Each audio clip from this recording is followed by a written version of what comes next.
વિદ્યાર્થી મિત્રો, હવે આજે આપણે વાસ્તવિક સંખ્યાઓ પ્રકરણના લેક્ચર નંબર 8માં આગળ અભ્યાસ કરીએ। વાસ્તવિક સંખ્યાઓમાં તમે મિત્રો જાણો છો તે પ્રમાણે સમય અને અસમય સંખ્યાઓ આવતી હોય। આપણે જાણીએ છીએ કે સમય સંખ્યાઓ કે જેને અંશ ભાગ્યા છેદ એટલે કે p ભાગ્યા q સ્વરૂપે લખી શકાય। એની દશાંશ અભિવ્યક્તિ જોઈએ તો એ શાંત દશાંશ પણ હોય અને અનંત આવૃત દશાંશ પણ હોય। આટલી બાબત સમય સંખ્યા વિશે આપણે જાણીએ છીએ। હવે અસમય સંખ્યાની વાત કરીએ તો આપણા મગજમાં એટલી ફ્રેમ તો ક્લિયર હોવી જોઈએ કે અસમય સંખ્યા કઈ કઈ હશે।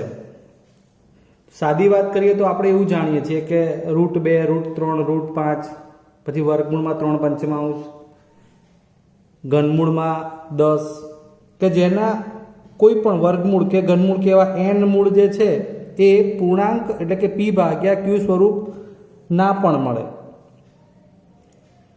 અને એ સંખ્યા કે જેનું p ભાગ્યા q સ્વરૂપ નથી મળતું, અનંત આવૃત નથી, એ દશાંશ અભિવ્યક્તિ માટે અનંત અનાવૃત હોય એટલે એ સંખ્યા અસમય સંખ્યા હોય।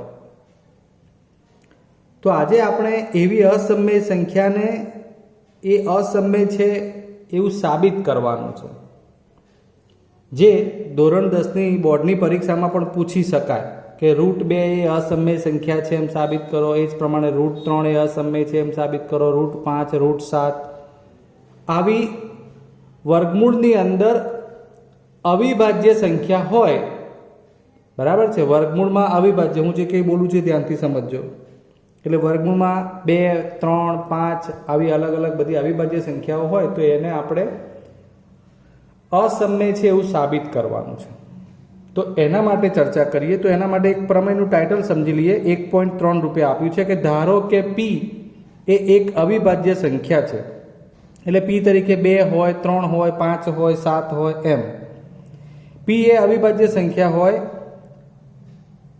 અને એ કોઈ ધન પૂર્ણાંક હોય એટલે એના માટે a² એટલે માનો કે a બરાબર 5 હોય તો એનો વર્ગ 25 સમજી શકાય, 10 હોય તો એનો વર્ગ 100 સમજી શકાય, 15 હોય તો એનો વર્ગ 225 સમજી શકાય।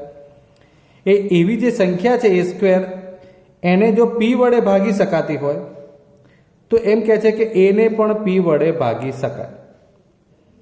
એટલે p વડે તમે a² ને ભાગી શકો તો એ જ p વડે તમે a ને પણ ભાગી શકો। બસ આટલી ખાસ બાબત પ્રમેય 1.3 કહે છે। એવું એટલા માટે કે આપણે જે સાબિત કરવાના છીએ એની અંદર એનો ઉપયોગ કરવાનો છે, માટે એ સમજવું જરૂરી હતું।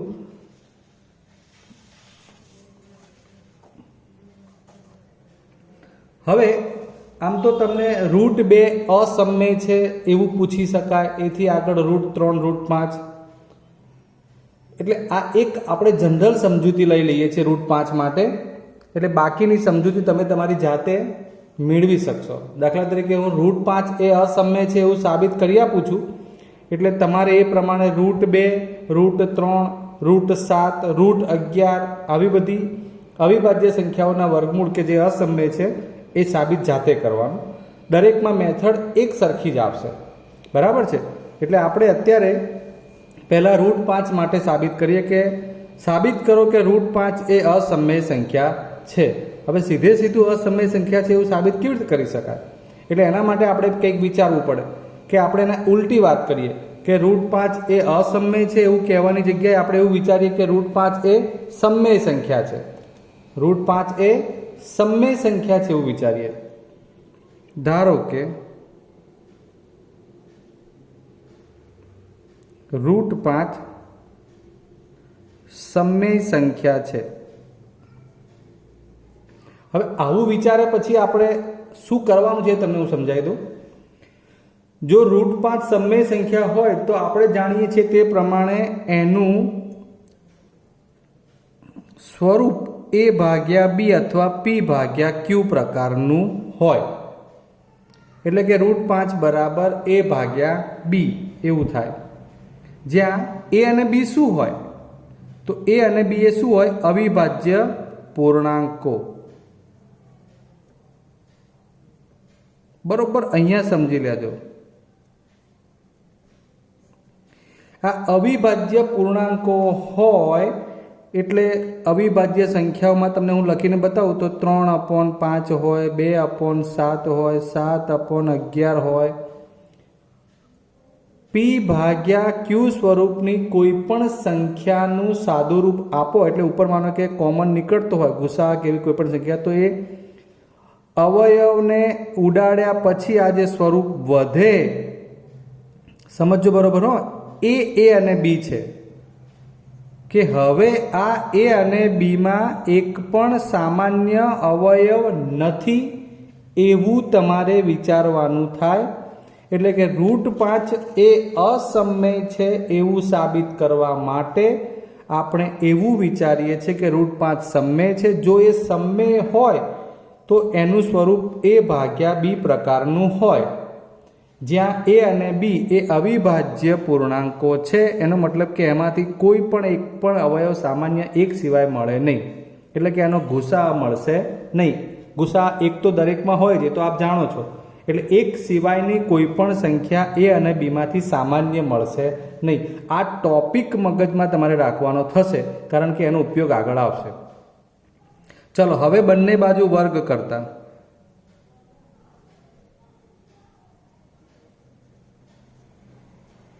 બંને બાજુ વર્ગ કરીએ તો આ √5 નો વર્ગ 5 થઈ જાય, એ નો વર્ગ a² થઈ જાય અને બી નો વર્ગ b² થઈ જાય. ઓકે, હવે a² બરાબર લખવું હોય તો આ b² અહીંયા આવે, માટે a² બરાબર 5b². હવે આ શું છે? a² બરાબર 5b² નો મતલબ મિત્રો એવો થાય કે a² તરીકે જે કોઈ પણ સંખ્યા છે ને, એ એમાં આગળ આ 5b² એટલે 5 વડે ગુણાયેલી છે. આ 5 કરીને b² બી બરાબર કોઈ પણ પૂર્ણાંક લઈને તમે વિચારો તો એની આગળ 5 વડે ગુણેલી હોય. એનો અર્થ એવો થાય કે a² એમાં એક અવયવ 5 સામાન્ય છે જ. a² નો એક અવયવ 5 છે જ, એટલે કે આમ 5 એ a² નો અવયવ છે. તમને દેખાય નહીં મિત્રો, હું તમને ફરીવાર બોલી બતાવું. a² b² એ પૂર્ણાંકો જ છે, એટલે જે કોઈ પણ પૂર્ણાંક હોય એનો વર્ગ કરો, એની જોડે આ 5 ગુણો. તમે અહીંયા કોઈ પણ પૂર્ણાંક લઈને 5 ગુણો અને જે સંખ્યા બને ને, એનો અર્થ એવો થાય કે એમાં 5 એ અવયવ છે જ. ક્લિયર? એટલે a² બરાબર એ વેલ્યુ થાય. દાખલા તરીકે a² બરાબર અહીં 15 આવતા હોય તો એનો મતલબ 5 તરી 15 એટલે 5 મળે. દાખલા તરીકે a² બરાબર 50 આવતા હોય તો 10 × 5 = 50 થાય એટલે 5 કોમન. દાખલા તરીકે a² બરાબર 35 આવતા હોય તો 7 × 5 = 35 એટલે 5 મળે. એવી રીતે તમારે વિચારવાનું છે. આમ 5 એ a² નો અવયવ છે. આપણે આગળ હમણાં જ વાત કરી 1.3 પ્રમેયમાં કે 5 એ a² નો અવયવ હોય ને મિત્રો, તો 5 એ નો પણ અવયવ હોય. માટે 5 એ નો પણ અવયવ છે. કૌંસમાં લખી નાખવાનું પ્રમેય 1.3. માટે 5 એ નો પણ અવયવ છે. ચલો ત્યારે આટલું સમજ્યા પછી આ અડધું કામ આપણું પૂર્ણ થઈ જાય છે. ક્લિયર? હવે આનો અર્થ શું કે ભાઈ 5 એ નો પણ અવયવ, એટલે તો એ બરાબર શું હોઈ શકે કે જેમાં 5 મળે? તો 5 × 5 હોઈ શકે, 5 × 2 = 10 હોઈ શકે, 5 તરી 15 હોઈ શકે, 5 ચોક 20 હોઈ શકે. એટલે એ તરીકે એવી સંખ્યા હોય કે જેમાં એના અવયવ પાડો તો એક અવયવ 5 મળે જ. ક્લિયર? તો એને આપણે લખવું હોય તો કેવી રીતે લખી શકીએ એ સમજીએ. તો એ લખીએ છીએ. હવે અહીંથી અધૂરું કામ ઉપર લખીએ છીએ સામે, કે ધારો કે a બરાબર 5c. તમને પ્રશ્ન ચોક્કસ થાય કે આ c ક્યાંથી આવે? તો જ્યાં c એ કોઈ પૂર્ણાંક છે. ફરીવાર આપણે એને સાદી રીતે સમજાવીએ તો અહીં એવું કહેવામાં આવ્યું છે કે 5 એ નો પણ અવયવ, મતલબ એ તરીકે 5 અવયવમાં મળે એવી સંખ્યા હોય, 10 હોય, 15 હોય, 20 હોય, 25 હોય. હવે એ બરાબર આપણે જ્યારે 10 કહેતા હોય તેનો મતલબ કે 5 ગુણ્યા 2 એવું સમજવાનું. સી બરાબર 2 હોય. એ બરાબર આપણે 35 કહેતા હોય ત્યારે સી 7 સમજવાના, 5 સીધા 35 હોય એવી રીતે. એટલે સી એ કોઈ પૂર્ણાંક હોય એટલે 5 જોડે ગુણો અને જે સંખ્યા બને એ. ક્લિયર? હવે પાછું બંને બાજુ ફરી વર્ક કરીએ એટલે એ સ્ક્વેર બરાબર 25 સી સ્ક્વેર. એ સ્ક્વેર બરાબર 25 સી સ્ક્વેર. હવે પાછું 25 સી સ્ક્વેર બરાબર એ સ્ક્વેર. મેં જરાને ડાબે જમણે ફેરવ્યું છે એટલા માટે કે મારે એની વેલ્યુ મૂકવી છે. તો 25 સી સ્ક્વેર બરાબર એ સ્ક્વેર. એ સ્ક્વેરની વેલ્યુ આપણે જાણીએ છીએ કેટલી છે? 5b square. કેટલી છે? 5b square. એ સ્ક્વેર બરાબર અહીં હું મૂકી દઈશ 5b સ્ક્વેર.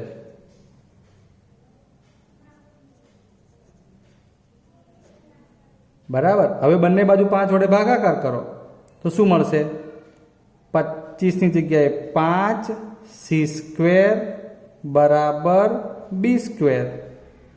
ઓકે, એટલે કે બી સ્ક્વેર બરાબર 5 સી સ્ક્વેર. હવે બી સ્ક્વેર બરાબર 5 સી સ્ક્વેર અહીં જુઓ અને અહીંયા પણ જુઓ. અહીંયા શું હતું? એ સ્ક્વેર બરાબર 5 બી સ્ક્વેર. અહીંયા શું આવ્યું? બી સ્ક્વેર બરાબર 5 સી સ્ક્વેર. હવે તમને આઈડિયા આવી જવો જોઈએ કે જ્યારે અહીંયા 5 ગુણાયેલા છે આગળ, એનો અર્થ એવો થાય કે 5 એ બી સ્ક્વેરનો અવયવ છે. માટે 5 એ બી સ્ક્વેરનો અવયવ છે. અને પ્રમેય 1.3 પ્રમાણે આપણે એવું કહી શકીએ કે 5 એ બીનો પણ અવયવ છે.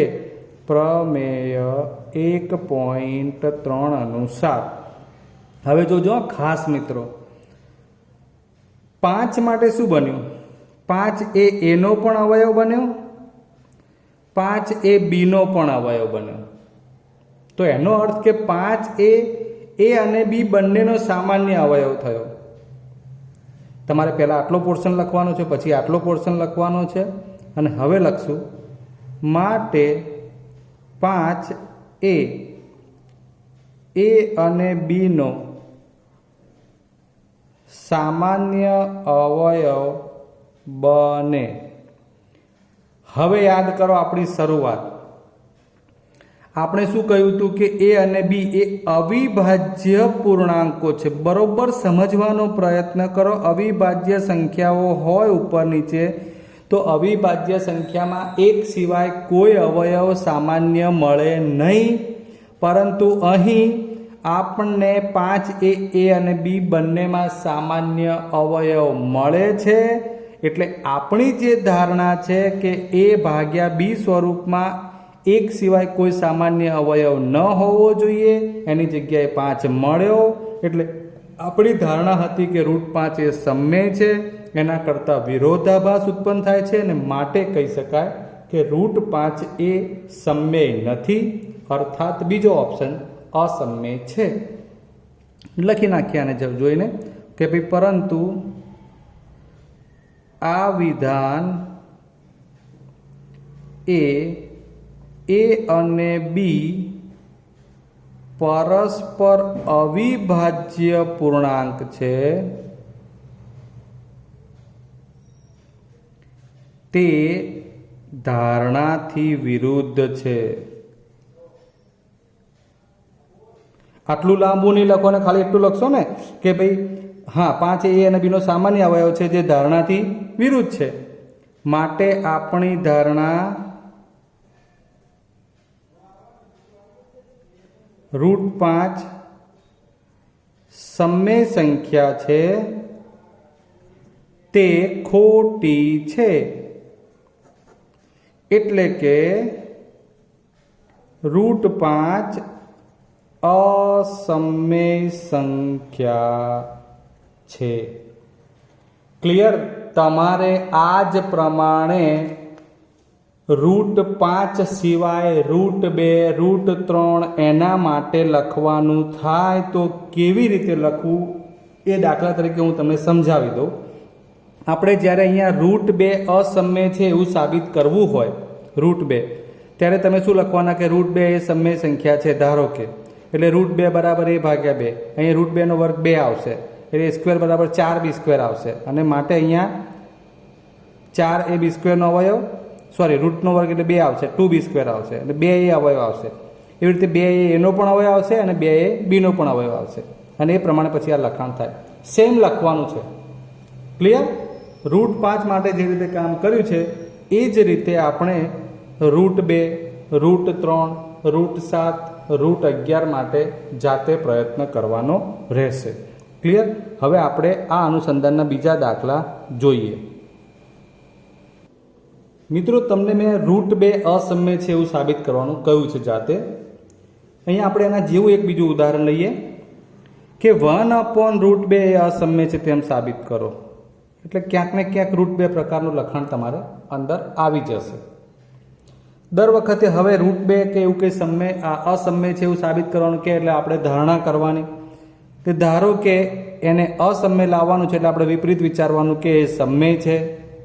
આપેલ સંખ્યા સમય છે એવું કહીએ છીએ, એટલે આપણે એને p/q, અહીંયા આપણે એને a/b સ્વરૂપે લેવાનું કે 1/√2 સમય હોય તો તમારી જાણકારીમાં છે કે સમય હોય એટલે એને અંશ અને છેદ સ્વરૂપે લખી શકાય.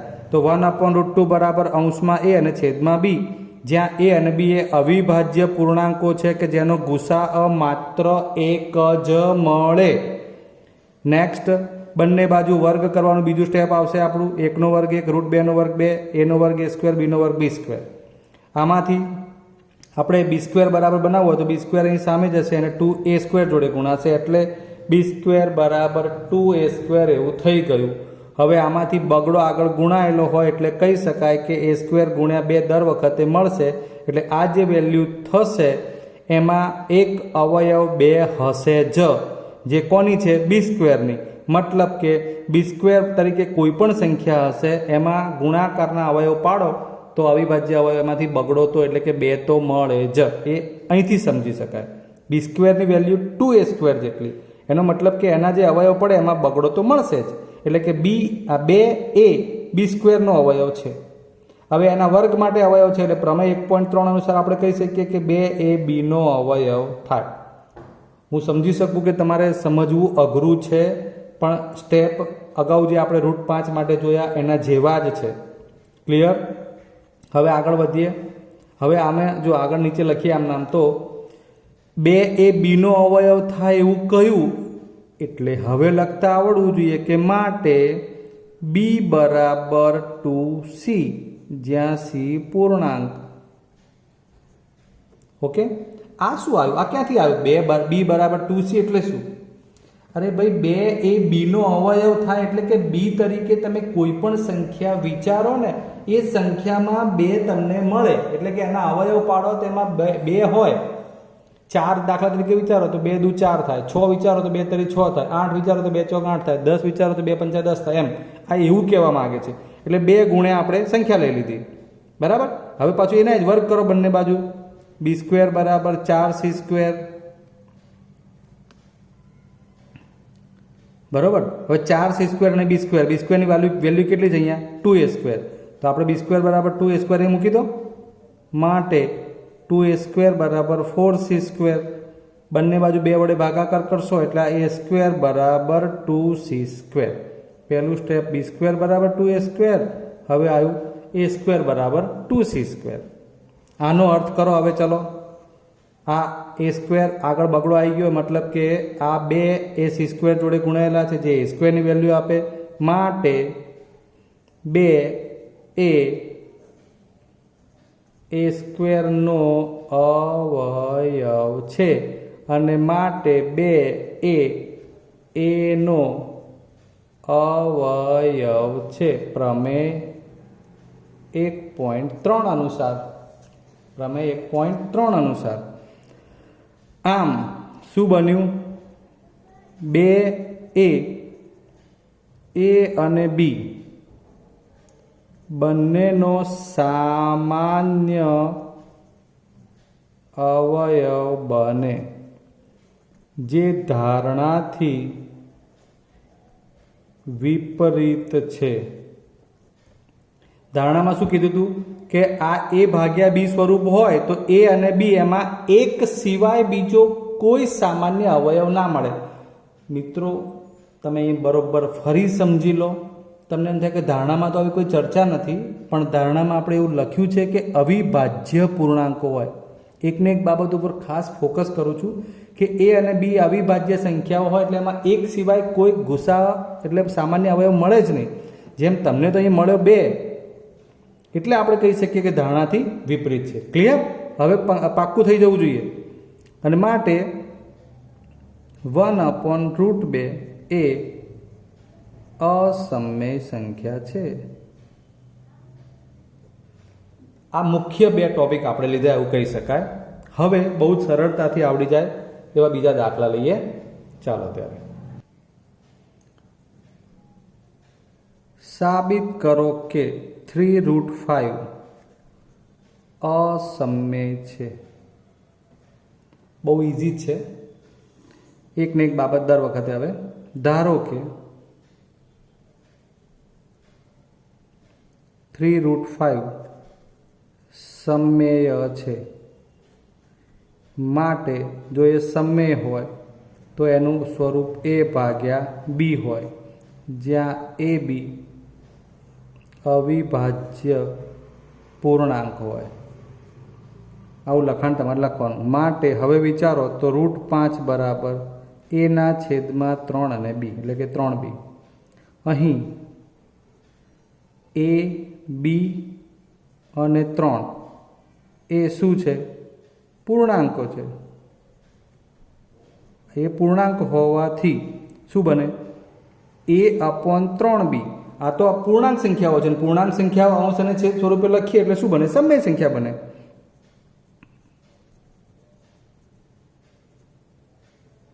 તો a/3b તો સમમેય સંખ્યા થઈ. તેથી √5 એની વેલ્યુ એના જેટલી સરખાઈ છે ને, તો શું થવું જોઈએ? √5 પણ અસમમેય થવી જોઈએ ને, સમમેય થવી જોઈએ ને. તેથી √5 શું કહે છે? સમમેય બને. પરંતુ આપણે જાણીએ છીએ કે √5 તો અસમમેય છે. માટે આપણી ધારણાથી જે વિરોધાભાસ થયું, આમ ધારણાથી વિપરીત બને અને માટે 3√5 અસમમેય છે. હા, જે ધારણાથી વિપરીત બને એવું લખીએ આપણે. ઓકે, આવી રીતે હવે બીજો એક ટોપિક એટલે કે દાખલો જોઈએ.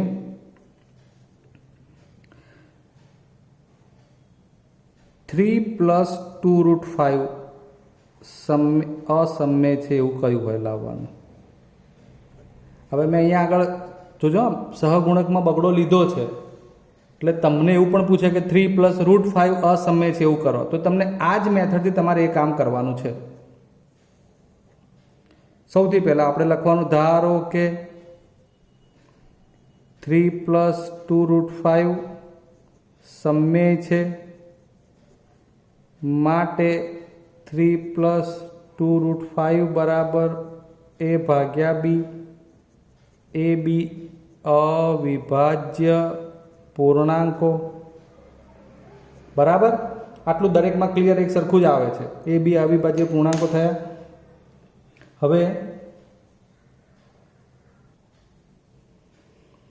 હવે આવશે કે a ભાગ્યા b એ સમમેય સંખ્યા તરીકે મૂક્યું છે. હવે એની ગોઠવણ કેવી રીતે કરવાની? તો આપણે ધીરે ધીરે આ √5 આપણને ખબર તો છે જ કે અસમમેય છે, એટલે એને એક બાજુ રાખવાનો પ્રયત્ન કરવાનો કે 2√5 = a ભાગ્યા b - 3. દરેકમાં લખાણ આ રીતના દાખલા આવે એટલે સેમ આમાં રૂટવાળી સંખ્યા એક બાજુ રાખી. ચલો હવે એકલા √5 એક બાજુ રાખવા છે. પહેલાં આપણે એને ચોકડી ગુણાકાર કરી નાખીએ તો a 3b ભાગ્યા b એકલા √5 બરાબર a - 3b upon 2b. હવે આમાં આપણને ખબર છે a b એ તો આપણે અવિભાજ્ય પૂર્ણાંકો લીધા છે. 2 અને 3 એ પણ પૂર્ણાંકો છે. જ્યાં a b 2 3 એ પૂર્ણાંકો છે માટે આખી સંખ્યા a minus 3b upon 2b કેવી બને? સમમેય બને.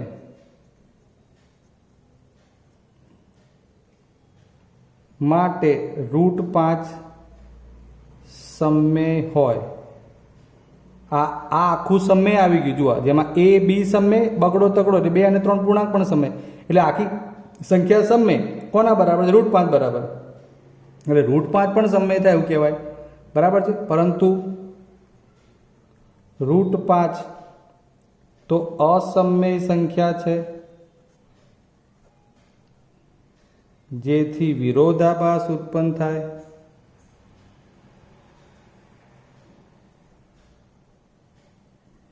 અને માટે આપણી ધારણા ખોટી.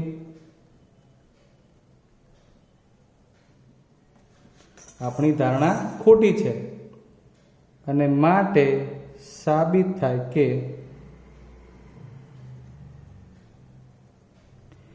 3 + 2√5 આપણી ધારણા શું હતી? સમમેય છે એવું ધાર્યું હતું, પણ એ ખોટું પડ્યું. અસમમેય છે. ક્લિયર? ચલો હજુ એક બીજો ઓકવર્ડ દાખલો લઈ લઈએ, જેથી કરીને તમને આગળ વાંધો ના આવે. એટલે નાના બીજા દાખલા તમે ગણી શકો. સાબિત કરો કે 2√3 + √5 અસમમેય છે. બરાબર છે. આપણે લેવાનું, ધારો કે 2√3 + √5 સમમેય છે. ક્લિયર? હવે સમમેય હોય તો a/b સ્વરૂપ. માટે 2√3 + √5 બરાબર a/b, જ્યાં a b એ અવિભાજ્ય પૂર્ણાંકો. માટે હવે શું કરવું? તો આપણે √5 ને સામે લઈ જઈએ, એટલે 2√3 = a/b - √5. એ જ રીતે સેમ અહીંયા આગળ રૂટ નહોતું આવતું, અહીંયા આવે છે. માટે 2√3 = a - b √5. બંને બાજુ હોલ સ્ક્વેર કરવો છે આપણે, એમને એમ જ રાખીએ. અને ચલો, કારણ કે √3 ઉડાડવું છે ને એટલે બંને બાજુ વર્ગ લઈએ. ચલો, તો 2√3 હોલ સ્ક્વેર a/b - √5 નો હોલ સ્ક્વેર. ધ્યાન આપજો. હવે અહીં 2 નો વર્ગ 4, √3 નો વર્ગ 3. બરાબર છે. અહીં પ્રથમ પદ એટલે a/b નો વર્ગ -2 એની જોડે a/b અને √5 વત્તા અંતિમ પદનો વર્ગ. 4 તરી 12. હવે અહીંયા a² / b² કેટલા બનશે? મધ્યમ પદ તરીકે અહીંયા 2√5a/b બરાબર, પ્લસ √5 નો વર્ગ એટલે 5. હવે ધીરે ધીરે આપણે સંખ્યાઓ એક બાજુ કરતા જઈએ. ક્લિયર? એટલે અહીંયા 12 - 5 બરાબર a² / b² - 2√5a/b. એટલે ડાબે જમણે ફેરવીને લખીએ તો જુઓ, a² / b² - 2√5a/b બરાબર 12 માંથી 5 જાય તો 7. ક્લિયર? હવે શું કરવાનું? તો આપણા માટે આ રૂટ વાળું પદ અલગ પાડવાનું છે દર વખતે. એટલે આપણે શું કરીશું? અહીંયા આગળ -2√5a/b બરાબર 7, અને a² b² તો પૂર્ણાંકો જ છે, એને સામે લઈ લઈએ તો -a²/b². બરાબર. એટલે એ પ્રમાણે હવે આગળ વધીએ. ચલો, બંને બાજુ માઇનસ છે એટલે ફેરવી નાખીએ તો શું બનશે? તો 2√5a/b બરાબર a² / b² -7. હવે એકલા √5 ને અલગ પાડવાના છે. બરાબર. તો અહીં ચોકડી ગુણાકાર આપી દઈએ. ચલો 2√5 a upon b બરાબર a² minus 7b² upon b². હવે ધ્યાન આપજો જરા. 2√5 a upon b, ચલો આપણે આ બધામાં વિચારી લઈએ ડાયરેક્ટ. હવે a² minus 7b² upon b². હવે મારે એકલા √5 ને અહીંયા અલગ પાડવા હોય તો 2 અને a upon b સામે વ્યસ્ત થઈને ગુણાઈ જાય, એટલે b ઉપર આવી જાય અને 2a છેદમાં આવી જાય. ક્લિયર? એટલે આખું પદ √5 બરાબર શું બની ગયું? a² minus 7b² upon b² ગુણ્યા, હા અહીંયા 2b² ગુણ્યા a એવું ડાયરેક્ટ લઈ લઈએ. અને b વડે અહીંયા અંદર ગુણવું હોય તો ગુણો, ના ગુણવું હોય તો એ વાંધો નહીં.